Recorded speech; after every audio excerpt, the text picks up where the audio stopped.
બનાસકાંઠામાં ખનીજ વહન કરતા વાહનો પર ગત 15 ડિસેમ્બરથી જીપીએસ સિસ્ટમ આધારિત વીટીડી લગાવવાની કામગીરી શરૂ કરાઈ છે, જેથી જે તે વાહન માલિકો દોડતા થઈ ગયા છે।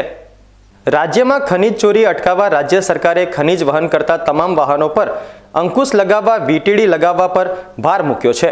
ત્યારે બનાસકાંઠા જિલ્લામાં પણ ગત 15 ડિસેમ્બરથી ખાણકામ સાથે સંકળાયેલા વાહનો પર વીટીડી લગાવવાની કામગીરી શરૂ કરાઈ છે।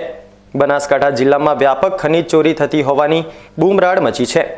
ત્યારે ખનીજ ચોરો પર અંકુશ આવે તે માટે બનાસકાંઠા જિલ્લા ભૂસ્તર શાસ્ત્રીની કચેરી દ્વારા રાજ્ય સરકારના અભિગમ મુજબ ખાણકામ સાથે સંકળાયેલા વાહનો પર જીપીએસ સિસ્ટમ આધારિત વીટીડી લગાવવાની કામગીરી શરૂ કરાઈ છે, જેના પગલે ભૂસ્તર શાસ્ત્રી કચેરીને વાહનોનું લાઈવ લોકેશન જાણવા મળશે અને કયા વાહનો રોયલ્ટી સાથે અને કયા વાહનો રોયલ્ટી વિના ખનીજ વહન કરી રહ્યા છે તે જાણી ખનીજ ચોરી પર અંકુશ મૂકી શકાશે તેવું ભૂસ્તર શાસ્ત્રીએ જણાવ્યું હતું।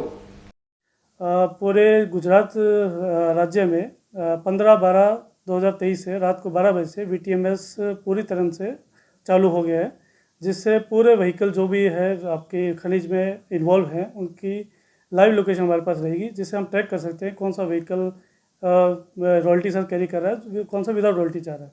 तो इससे थोड़ा इलीगल माइनिंग पे रोक लगेगी। ये गुजरात सरकार का थोड़ा एक पॉजिटिव स्टेप है, जिससे खनिज की रॉयल्टी बढ़ने में सहायता मिलेगी, जिससे आपका जो भी हमारा स्टेट है उसके ग्रोथ बढ़ेगी।